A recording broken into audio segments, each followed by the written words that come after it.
کہ یہ ہے میری رسالت کا ثبوت، آؤ مقابلہ کر لو۔ حضرت موسیٰ علیہ السلام کے جو اصل معجزے تھے وہ دو تھے، ایک عصا جس کا کہ مقابلہ کیا، آپ کو معلوم ہے کہ فرعون نے تمام جو جادوگر تھے پورے مملکت کے انہیں جمع کیا اور مقابلہ کیا۔ تو جس چیز کو کہ پیش کیا جائے چیلنج کے ساتھ کہ آؤ تو مقابلہ کر لو، وہ اصل معجزہ ہوتا ہے اس نبی اور رسول کا۔ تو حضور صلی اللہ علیہ وسلم کا اصل معجزہ، یعنی معجزات، آپ یہ مغالطے میں مبتلا نہ ہو، میں بقیہ معجزات کی نفی نہیں کر رہا، یہ واقعات اپنی جگہ حق ہیں کہ حضور کو پتھر سلام کرتے تھے۔ حضور صلی اللہ علیہ وسلم جس کھجور کے تنے کے ساتھ ٹیک لگا کر خطبہ دیا کرتے تھے، جبکہ ابھی مسجد نبی میں ممبر نہیں بنا تھا، جب تعداد زیادہ ہو گئی مسلمانوں کی اور ضرورت محسوس ہوئی کہ ذرا بلند مقام پر کھڑے ہو کر آپ خطبہ ارشاد فرمائیں، تو پھر وہ ممبر بنا کر رکھا گیا۔ پہلے مرتبہ جب آپ ممبر پر چڑھ رہے تھے خطبہ دینے کے لیے، تو اس کھجور کے سوکھے تنے میں سے ایسی آواز آئی جیسے کوئی بچہ بلک بلک کر رو رہا ہو کہ وہ سعادت جو مجھے حاصل رہی تھی آج تک میں محروم ہو گیا۔ تو یہ انبیاء کا مقام ہے۔ مولانا روم نے اسی لیے کہا ہے کہ فلسفی کو منکر حنانہ است، از ہوا سے انبیاء بیگانہ است۔ فلسفی اور عقلیت پرست انسان وہ تو حنانہ کا انکار کر دے گا، کیسے ممکن ہے سوکھا تنا اور اس کے اندر سے بچے کی طرح بلکنے کی آواز آئے، لیکن یہ اس لیے کہ وہ انبیاء کے خصوصی احوال جو ہیں ان کو جانتا نہیں۔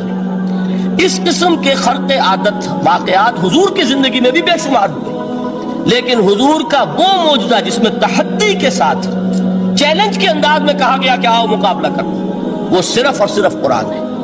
چنانچہ آپ سورہ بنی اسرائیل میں دیکھیں گے، قُلْ لَئِنِ اجْتَمَعَتِ الْإِنسُ وَالْجِنُّ عَلَىٰ أَن يَأْتُوا بِمِثْلِ هَٰذَا الْقُرْآنِ لَا يَأْتُونَ بِمِثْلِهِ وَلَوْ كَانَ بَعْضُهُمْ لِبَعْضٍ ظَهِيرًا۔ اے نبی چیلنج کر دیجئے، اگر تمام انسان اور تمام جن مل کر یہ چاہیں کہ اس قرآن جیسی کوئی تصنیف کر دیں، تو چاہے وہ ایک دوسرے کا کتنی بھی اس میں مدد کریں اور تعاون کریں، وہ ہرگز قرآن جیسی کتاب تصنیف نہیں کر سکتے۔ اس سے آگے بڑھ کر یہ بات کہی گئی، اچھا پورا قرآن نہیں لا سکتے، اس قرآن کی طرح کی 10 صورتیں ہی تصنیف کر لو۔ جب اس کا بھی جواب نہیں دیا گیا تو جسے کہتے ہیں برسبیل تنزل، اور پنجابی میں کہتا ہے کہ برے کو گھر تک پہنچانا، وہ برے کو گھر تک پہنچانے کے لیے فرمایا ایک صورت ہی بنا لاؤ۔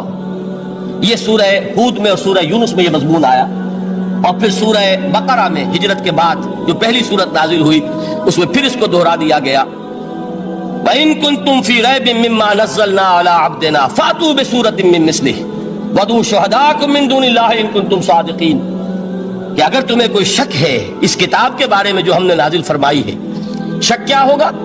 شک اسی بات میں ہوگا کہ شاید یہ محمد کا اپنا کلام ہے صلی اللہ علیہ وسلم، یا کوئی اور انسان ہے جو انہیں سکھا پڑھا رہا ہے۔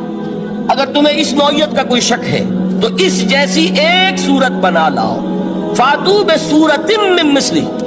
اور نوٹ کیجئے گا سورۃ العصر بھی صورت ہے، سورۃ الکوثر بھی صورت ہے، 3 آیات بھی اگر ایسی تم تصنیف کر کے لے آؤ تب تو تمہیں کچھ شک کرنے کا حق حاصل ہوگا، اور اگر نہیں کر سکتے تو جان لو فَإِن لَّمْ تَفْعَلُوا وَلَن تَفْعَلُوا۔ پھر اگر تم ایسا نہ کر سکو اور ہرگز نہیں کر سکو گے، ذرا چیلنج کا انداز دیکھیے کہ ہرگز نہیں کر سکو گے، فَاتَّقُوا النَّارَ الَّتِي وَقُودُهَا النَّاسُ وَالْحِجَارَةُ، ڈرو اس آگ سے جس کا ایندھن بنیں گے انسان اور پتھر۔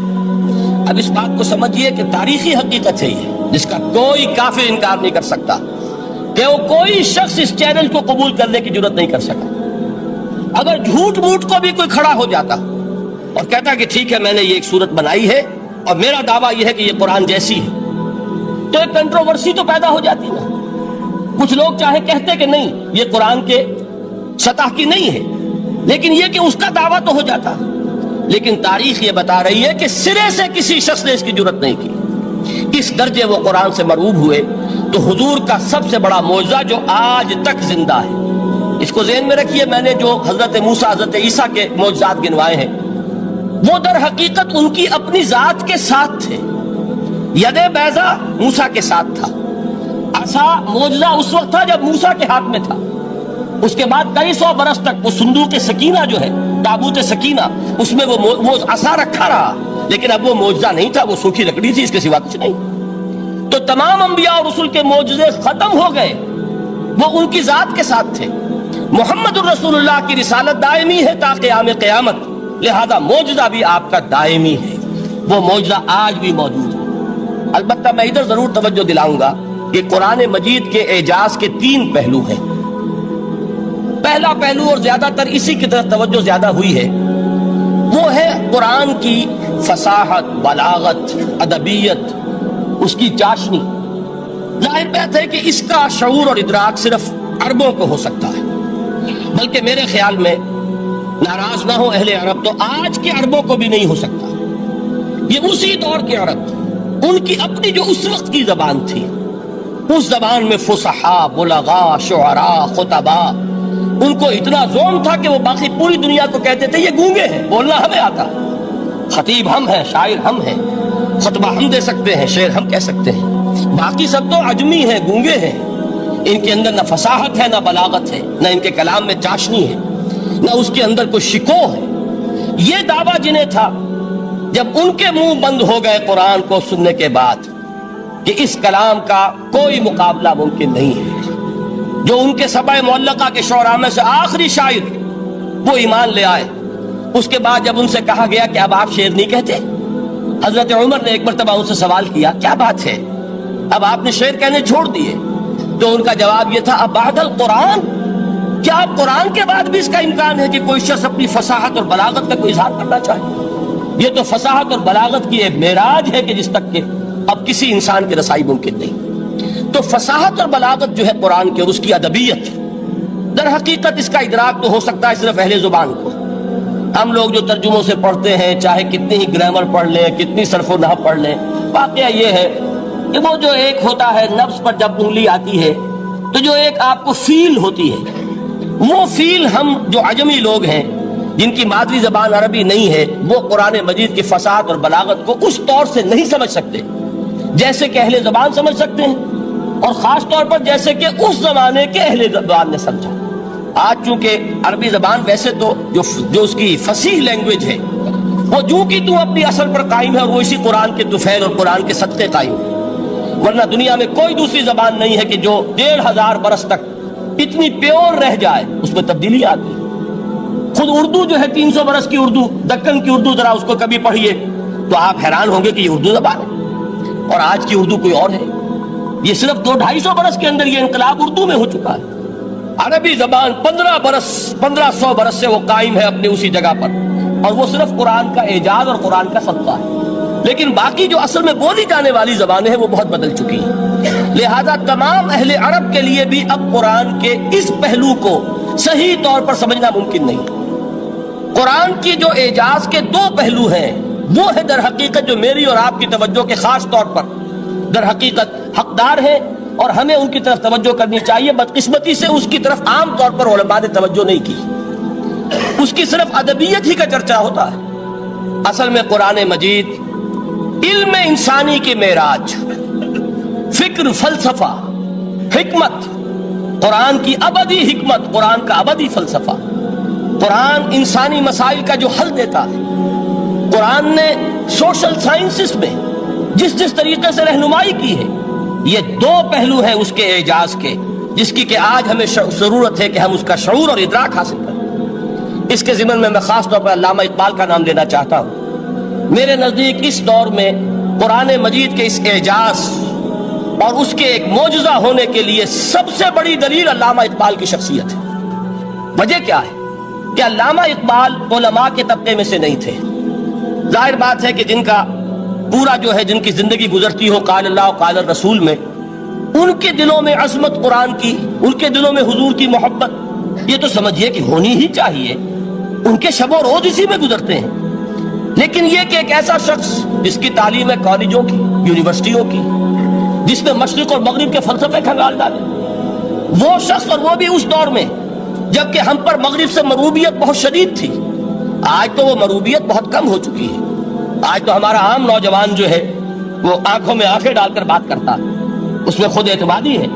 ہمارا بھی اپنا ایک معاشی نظام ہے، ہمارا اپنا ایک سیاسی نظام ہے، ہمارا ایک اپنا سماجی نظام ہے، ہماری اپنی سوشل ویلیوز ہیں۔ آج کا نوجوان الحمدللہ احیاء اسلام کی وہ جد و جہد جو ہے وہ مرحلہ در مرحلہ بہرحال آگے بڑھ رہی ہے، وقت لگے گا، لیکن یہ کہ اس میں یقیناً ترقی ہوئی ہے۔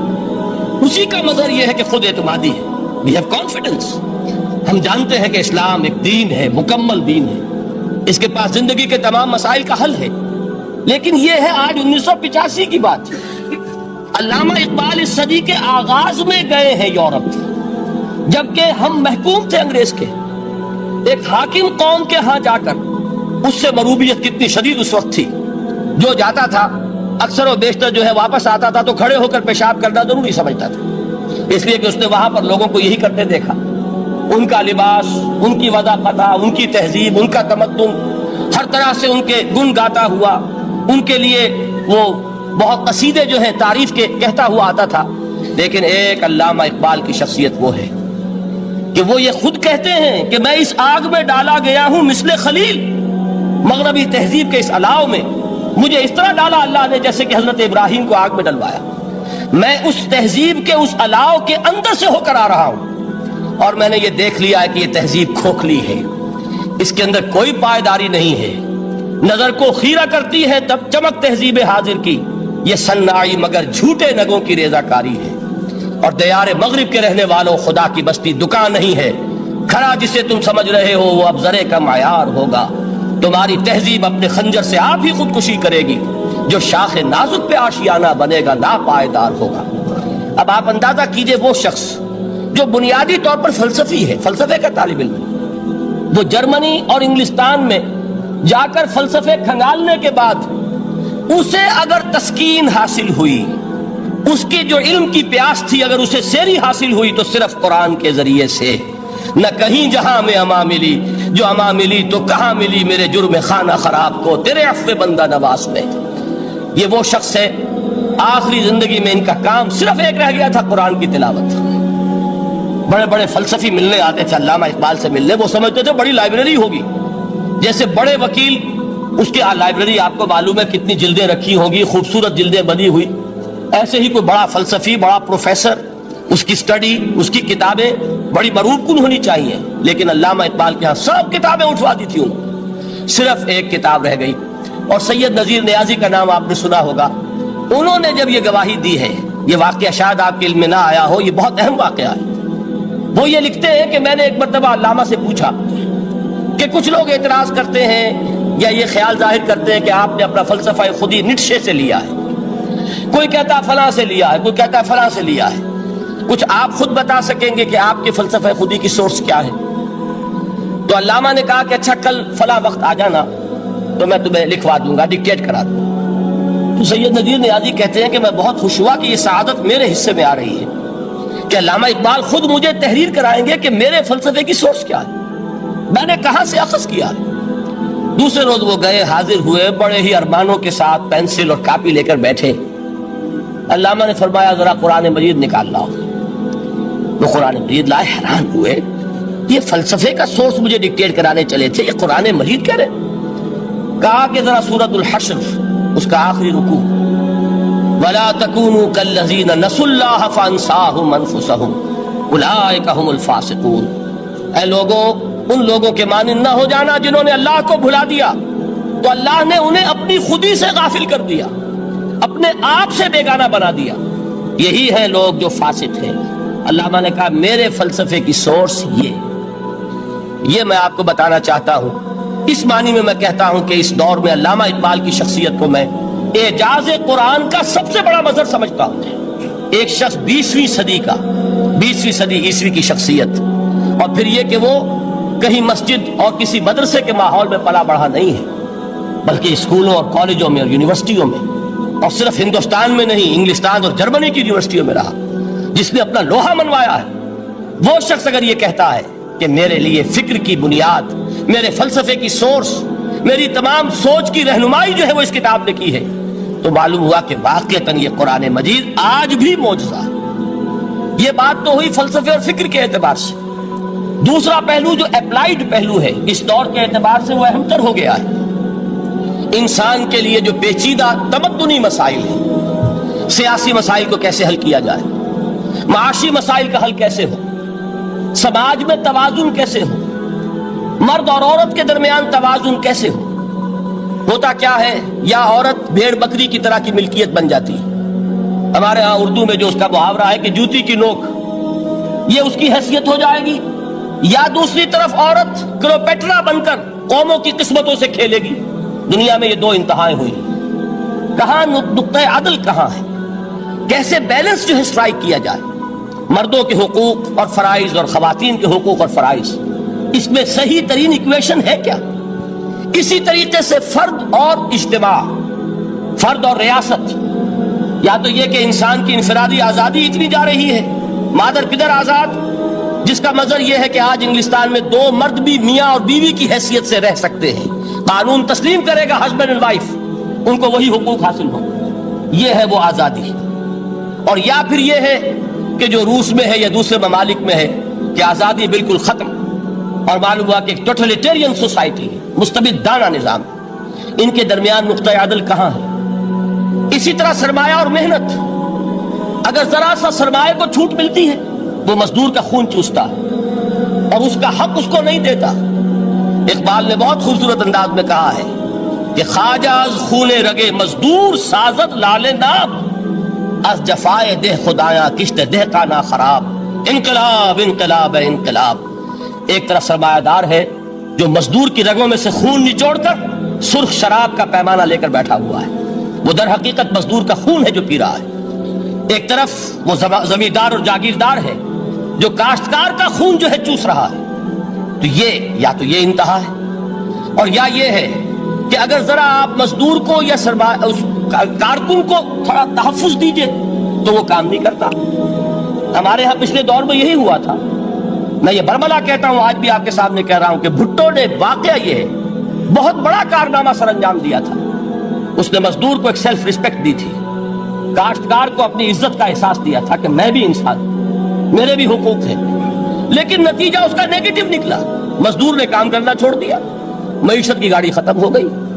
وہ چیز کہ جو متوازن ہو، جس میں مزدور کو اس کا حق مل رہا ہو اور پسینہ خشک ہونے سے پہلے اس کی جائز مزدوری اس کو مل گئی ہو، جس میں کہ انسان کسی سرمایہ دار کی رعیت بن کر نہ رہ جائے۔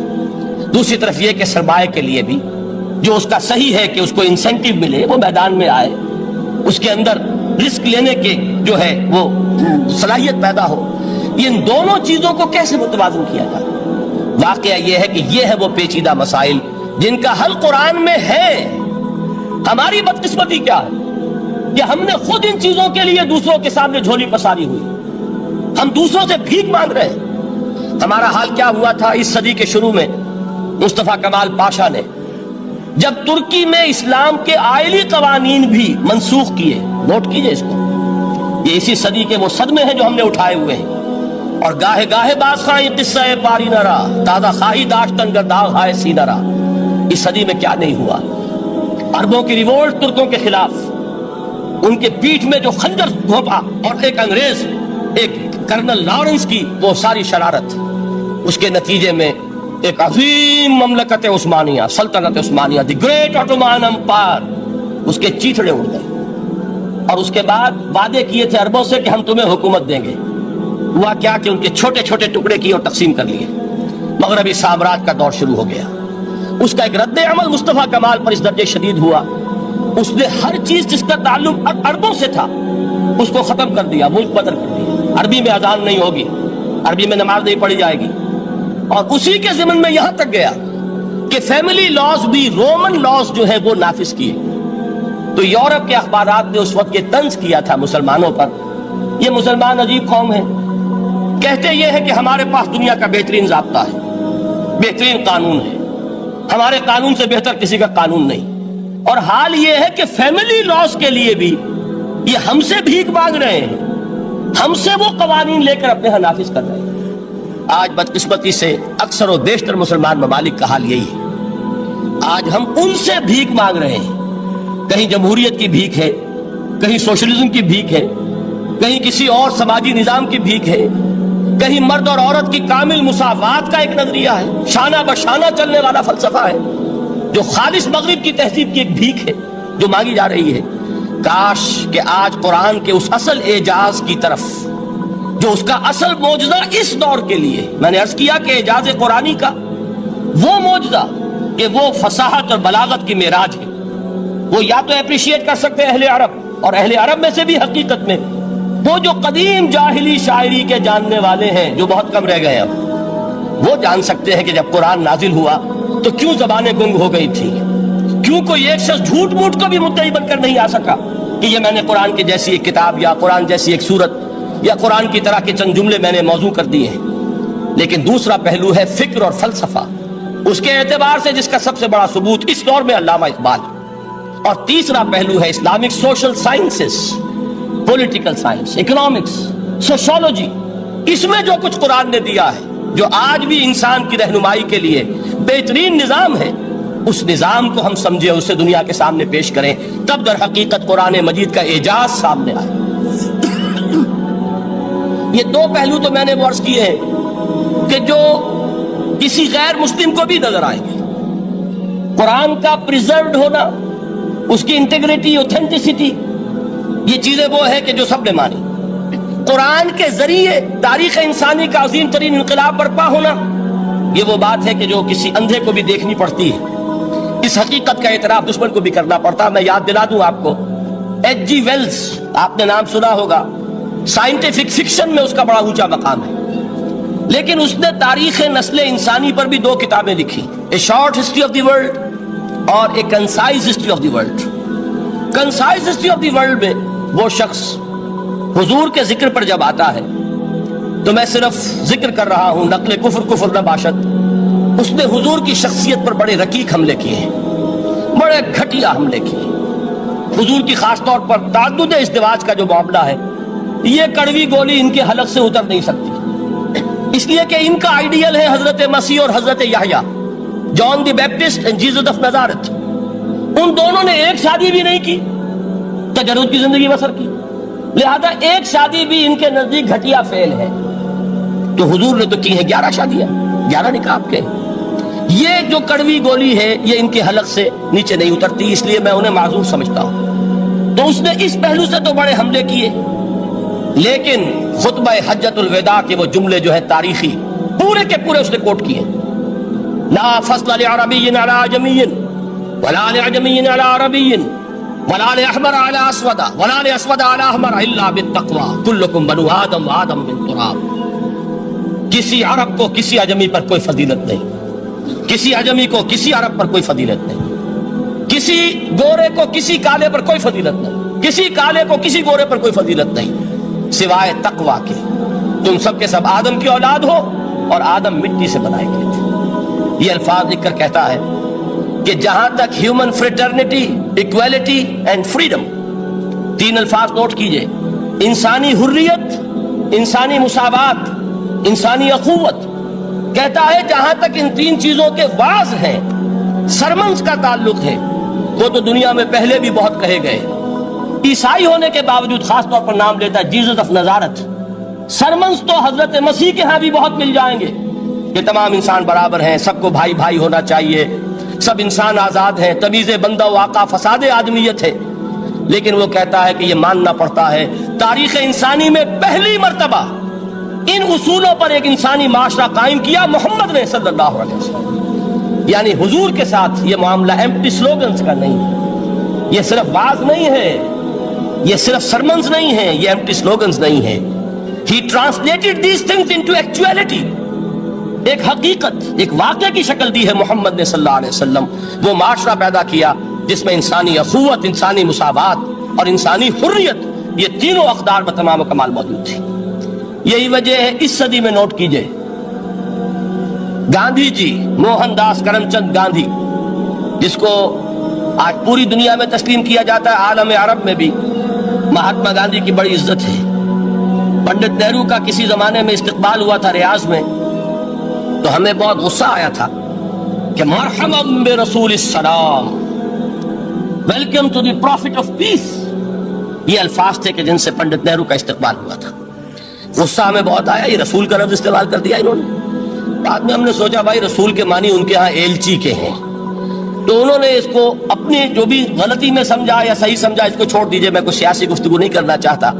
انہوں نے سمجھا کہ یہ شخص اس وقت امن کا پیغام بر ہے، لہذا اس کو ویلکم کیا۔